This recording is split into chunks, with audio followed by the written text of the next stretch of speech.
1 Tessalonicenses. Eu vou orar mais uma vez, mas já deixe sua Bíblia aberta. 1 Tessalonicenses, capítulo 5.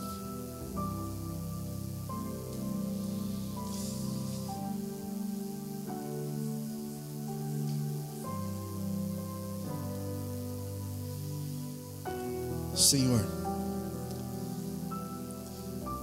obrigado por estarmos aqui, obrigado pelo 17º ano dessa igreja. Quantas pessoas aqui vieram e te conheceram, quantas pessoas aqui tomaram decisões importantes ao ouvirem a tua voz, quantas pessoas sentiram o teu perdão nesse lugar, sentiram a esperança que nesse próximo ano que se inicia hoje, que essa igreja continue cumprindo a missão que o Senhor tem estabelecido para cada um deles. Problemas existem, lutas existem, claro, todos aqui somos humanos, passamos por momentos difíceis, mesmo como igreja temos muitas vezes situações pesadas que precisamos resolver, mas temos tido paz acima de tudo, porque o Senhor tem nos dado maturidade para crescermos, para entendermos uns aos outros e para vivermos aquilo que o Senhor tem nos chamado para viver. Fala conosco agora, continua conosco no nome de Jesus, amém. Leandro, se puder aumentar meu retorno, que Deus abençoe você.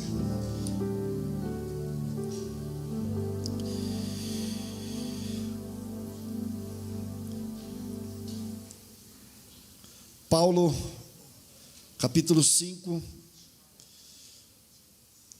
versículos 12: agora vos rogamos, irmãos, que acateis com apreço os que trabalham entre vós, e os que vos presidem no Senhor e vos admoestam, que os tenhais com amor em máxima consideração por causa do trabalho que realizam. Vivei em paz uns com os outros. Exortamo-vos também, irmãos, a que admoesteis os que têm dificuldades em se colocar ou viver de acordo com aquilo que o Senhor espera. Consolai os desanimados, amparem os fracos, sejam pacientes para com todos. Evitai que alguém retribua a outrem mal por mal, pelo contrário, segui sempre o bem entre vós e para com todos. Regozijai-vos sempre, orai sem cessar, e em tudo dai graças, porque esta é a vontade de Deus em Cristo Jesus para convosco. Vamos parar por aqui.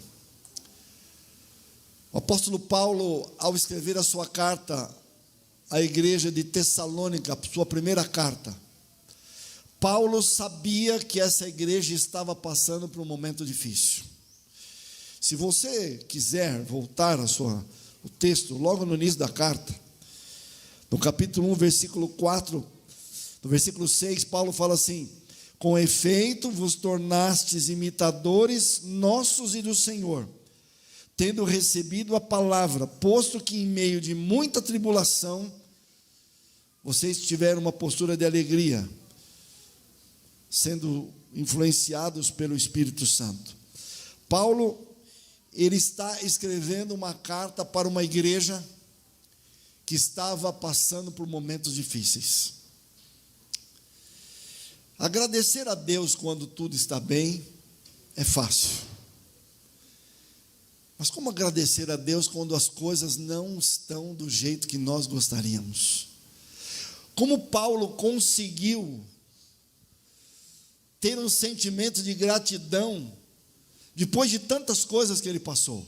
Queridos, Paulo foi apedrejado, Paulo foi picado por cobra, Paulo passou por naufrágio, Paulo foi rejeitado por uma grande parte do povo de Deus, porque não entendia a sua missão. Paulo foi criticado, Paulo foi chamado de tagarela em Atenas, Paulo foi preso 2 vezes, e finalmente Paulo morreu decapitado. E mesmo diante da sua morte, Paulo continuava grato, não porque iria morrer, não pela situação no sentido de ser um masoquista. Paulo não gostava, obviamente, do sofrimento, mas como Paulo chegou num nível de agradecer a Deus, depois de tudo que havia passado. Porque imagine, se você trabalha em um lugar, se você mora em um determinado lugar, e os seus vizinhos não gostam de você, no seu trabalho as pessoas criticam você, diminuem você, desvalorizam você, e eu acho que qualquer um de nós que estamos aqui nessa manhã, já ouvimos coisas que não gostaríamos, já fomos tratados de uma forma que não esperávamos, muitas vezes desvalorizados, desacreditados, diminuídos. E a Bíblia diz, e Paulo diz, em tudo dai graça, ou dai graças. Paulo não está dizendo para a gente dar graças ou agradecer pelas coisas boas, ele está dizendo tudo. Tudo. Quando você estuda a vida de Paulo, aos olhos humanos você pensa o que Paulo teria para agradecer. Porque há uma tendência natural nossa, é que nós olhemos para a nossa vida só para aquilo que não está bem. Primariamente, já não temos uma inclinação para olharmos para aquilo que está bem, para aquilo que está funcionando, para aquilo que estamos conseguindo. Temos uma tendência de olharmos para um ponto que não está bom. Outro dia, uma pessoa veio conversar comigo, outro dia essa semana, falando coisas que ela dizia que eu não estava fazendo o que ela entende que eu deveria fazer. E comecei a ouvir com atenção para avaliar pontos que ela estava destacando e que eu poderia melhorar, claro. Mas eu fiquei pensando, nós somos mais vistos por aquilo que não fazemos do que aquilo que fazemos. Já pararam para pensar?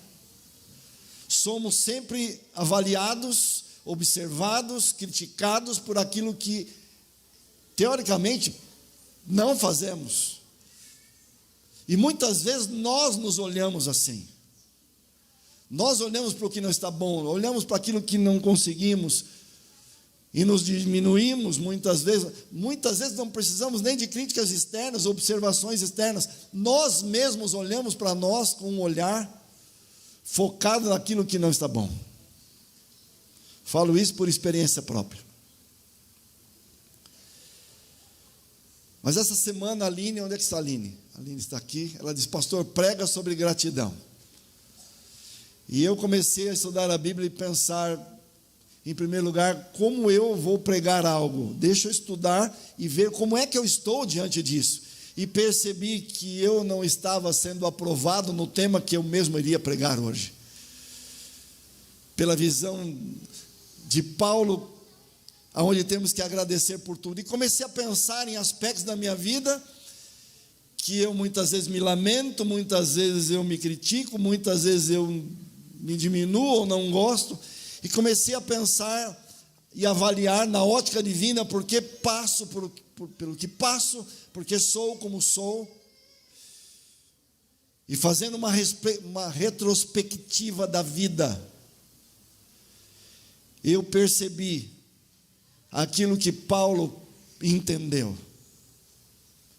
Porque Paulo, além de dizer que temos que dar graças em tudo, Paulo também disse, eu sei que todas as coisas contribuem para o bem daqueles que amam a Deus.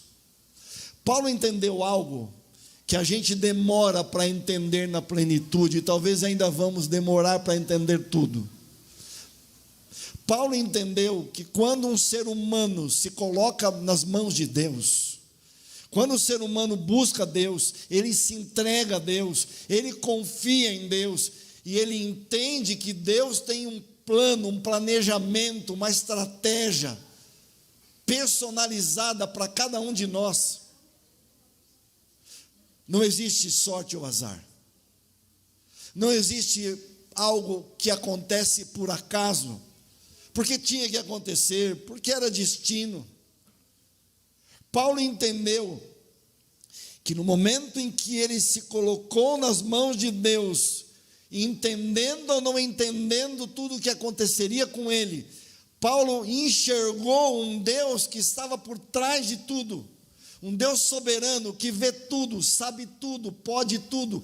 Paulo entendeu que esse Deus conduziria a vida dele, para que ele pudesse progressivamente se tornar o ser humano que Deus gostaria que ele se tornasse, que ele pudesse ser uma testemunha experimentada nas provações, nas lutas, no fogo,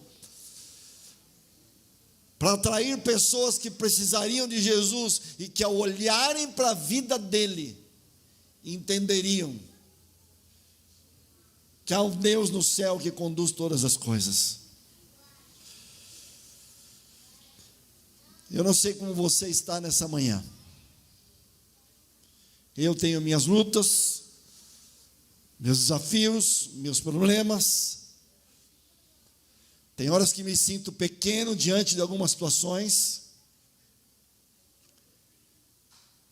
Mas ao estudar a Bíblia cada dia, e esses últimos dias de uma forma especial, olhando esse ângulo da gratidão, comecei a perceber que todas as vezes que algumas coisas acontecem comigo, aliás, estou falando de coisas aparentemente não boas, ao enxergá-las de uma forma melhor, ao observar os resultados, tudo que já vivi, percebo que Deus de alguma forma fez com que todas as coisas contribuíssem. Pastor, mas eu tenho lutas no casamento, eu tenho lutas no trabalho, eu tenho lutas na saúde, eu tenho lutas em relação ao futuro. Pastor, não estou satisfeito com aquilo que faço, com aquilo que sou, aonde vivo. Vou te dizer uma coisa por experiência, e estou aprendendo ainda, estou crescendo nisso ainda. Quanto mais me dedico a Deus, quanto mais busco a Deus, quanto mais me coloco nas mãos dEle, quanto mais digo, Senhor, conduza tudo, conduz todos os aspectos da vida, e eu luto para me colocar numa condição que Ele possa me conduzir, na medida em que vou permitindo que Ele me conduza,